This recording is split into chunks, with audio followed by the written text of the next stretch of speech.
Hello everyone and welcome back. In today's video, we are going to learn how to make a pinch bot on Discord. Open the Discord website on your browser. Now open your server. Once you're in the server, click on Server Settings.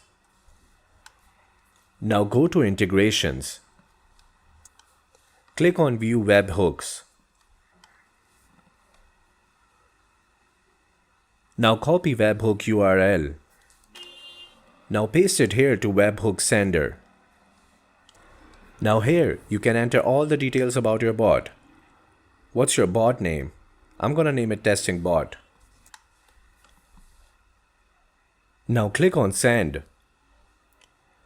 Now you need to go back to your profile on Discord.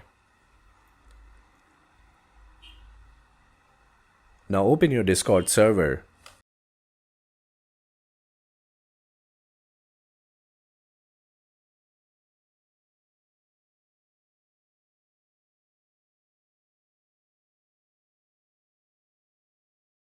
Once you're back on Discord, go to your server.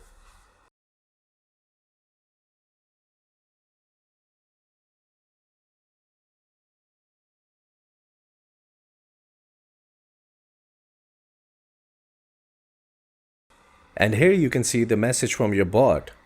Easy, right? Don't forget to subscribe.